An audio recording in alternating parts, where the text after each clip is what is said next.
आज के BSc part one के पेपर वन और जो यूनिट वन में हम लेक्चर 11 में आज जो पार्ट जैसे पिछली बार बताया हम जो करने वाले हैं उसका द्वितीय पार्ट है, जिसके अंदर की कोरियलिस बल का उन पिंडों पर प्रभाव है या वस्तुओं पर जो कि नीचे से ऊपर की ओर पृथ्वी पर फेंकी जाती हैं।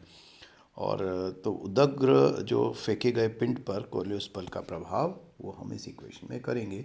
डायग्राम हम वही यूज़ करेंगे जो पिछले वाले में था, और उसको देखेंगे तो ऊपर से नीचे गिरने की जगह जब कोई चीज़ को नीचे से ऊपर की ओर फेंका जाता है, जैसा कि आपने पिंड प्रोजेक्टाइल प्रक्षेप्य गति में भी पढ़ा होगा छोटी क्लासेस में 11th-12th में, तो उसके अंदर उसकी एक इनिशियल उसकी वेग प्रारंभिक वेग होता है u।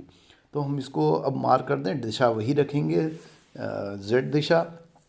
तो v जो है उसकी दिशा हो जाएगी k कैप और u माइनस जी टी। वहाँ पे आप ऊपर से नीचे गिरा रहे थे तो ये तो g की दिशा तो वही रहेगी हरदम, क्योंकि ऊपर से नीचे की ओर ही लगता है, तो माइनस जी टी। तो u माइनस जी टी के कैप ओमेगा कब j ओमेगा कॉस लैम्डा, के कैप ओमेगा साइन लैम्डा जैसे पूर्व में था। तो इससे कोरियलिस जो बल है -2m ओमेगा क्रॉस v, इसका मान हम कैलकुलेट करेंगे अगेन वही डिटरमिनेंट लगा के। और इसके अंदर एक जो चेंज होगा वो ये होगा कि लास्ट की जो इक्वेशन थी v की, वो उसके अंदर gt की जगह u माइनस जी टी आ जाएगा।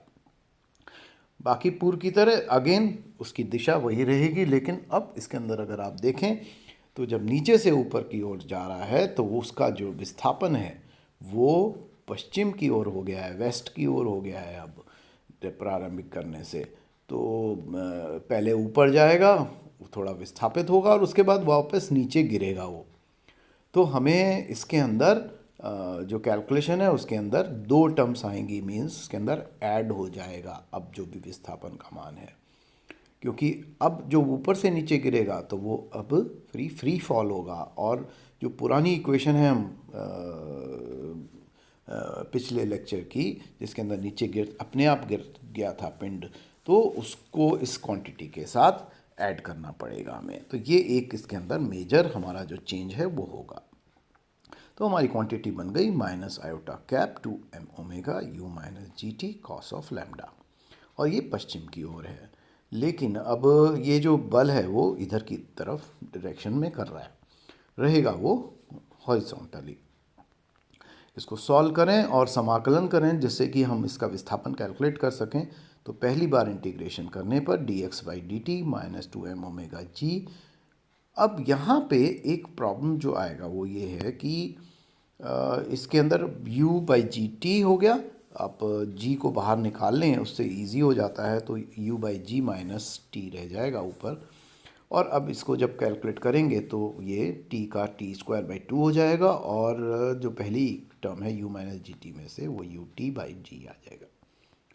अब इसका अगेन इंटीग्रेशन करें, क्योंकि अब इसमें इनिशियल स्पीड तो अभी ऊपर पहुंचने पर ज़ीरो होती है आपके, तो इसलिए वो वाली कंडीशन तो आएगी नहीं।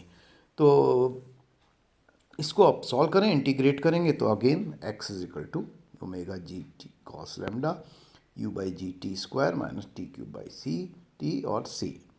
अब जब इसको कैलकुलेशन करना है कि कितना होगा, तो अब आप देखें कि ऊपर प्रारंभिक जब मैक्सिमम हाइट इसकी प्राप्त करेगा तो उस केस के अंदर v का मान ज़ीरो हो जाता है, स्पीड ज़ीरो हो जाती है क्योंकि वापस रिवर्स होना होता है। तो zero is equal to u minus g t, आप जो गति के समीकरण हैं उनको लगाएं तो t is equal to u by g आ जाएगा। इस t को हम जो है x की इक्वेशन है ये वाली, x is equal to omega g cos lambda u by g t square minus t cube upon 3, इसके अंदर इसको पुट करेंगे और कैलकुलेट करेंगे तो इसके अंदर कुछ टर्म गायब हो जाएंगी।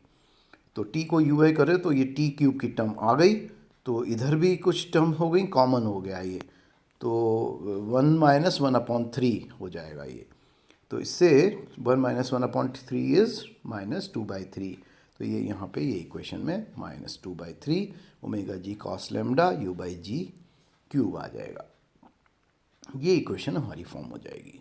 और u ऑल्सो इस केस में क्योंकि v पे ज़ीरो है तो इसके गति का जो तीसरा समीकरण होता है v square is equal to u square plus 2as, तो उसकी जगह हम यहाँ पे zero is equal to u square minus 2gh करेंगे उससे u का मान कैलकुलेट हो जाएगा कि इनिशियल कितना प्रारंभिक वेग है, तो √2gh होगा।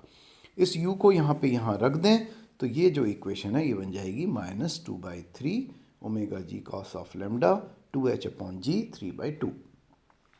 लेकिन अब एक बार ऊपर जब ये अधिकतम अपनी हाइट जो है मैक्सिमम हाइट वहाँ पहुँच जाता है कोई भी पिंड, उसके बाद जो है वो वापस नीचे अपनी जो यात्रा है वो प्रारंभ करता है। तो वो जो जितना समय वापस लगेगा उसको हम भी कैलकुलेट कर सकते हैं, और उसकी जब वापस आके गिरेगा तो कितना डिस्टेंस होगा। तो यहाँ पे इसको लें तो d²x/dt² 2 ω g cos lambda t जैसा कि पूर्व में था, और इसको कैलकुलेट कर लें तो अगेन वो हमारी क्वांटिटी आ जाएगी। लेकिन t = 0 ऊपर से करने पर वो जो है क्वांटिटी वो हमारी c लिखें तो c जो है वो इसमें जो स्थिरांक आता है समाकलन का उसको कैलकुलेट कर सकते हैं, क्योंकि ये जो वैल्यू है वो इस पे कैलकुलेशन हो जाएगा। तो ये इतनी वैल्यू आ गई तो dx/dt जो है वो ये टर्म सर्वाइव करेगी ω/g cos lambda t²/2 -2h/2g। क्योंकि ये u के बराबर था प्रारंभिक तो इनिशियली, तो उसको इस तरह से कैलकुलेशन कर सकते हैं। और इसको अगर आप इंटीग्रेट करेंगे तो ये आ जाएगा 2 ω/g cos of lambda t³ -2h/2g to t और c डैश। तो ये इसका पार्ट इसमें अब t = 0 पे, क्योंकि -2/3 ω/g cos लैम्डा था, क्योंकि ये अधिकतम हाइट पर था जो कि c डैश के बराबर हम इसको कह सकते हैं, जो अधिकतम ऊंचाई इसकी आई। तो इसके अंदर ये जो इक्वेशन है x डैश या इसकी वो हो जाएगी 2 ω/g cos of lambda t³/6, क्योंकि ये 3 है एक्चुअल में। यहाँ पे ये जो x की इक्वेशन आई थी ये t³/3 -2h/2gt था प्लस c डैश। तो यहाँ पे x की वैल्यू हो जाएगी 2 ω/g cos of lambda t³/6 -2h/2gt -2/3 ω/g cos lambda 2h/g 3/2। और नीचे गिरने में जो समय है वो आप बहुत इजीली कैलकुलेट कर सकते हैं। तो वो आपने जैसा ऊपर जाने में लगता है उतना ही समय ऑलमोस्ट लगता है, तो इसको आप कैलकुलेट कर दें तो t का मान जो है वो पहले भी पूर्व में भी निकाला था u/gt करके, तो u/g को आप रख सकते हैं इसमें, और रखेंगे तो x = 2 ω/g cos of lambda 1/6 2h/g 3/2 -½ 2h/g। आप इसको सारी वैल्यूज़ को रख दो और -1/3 2h/g 3/2।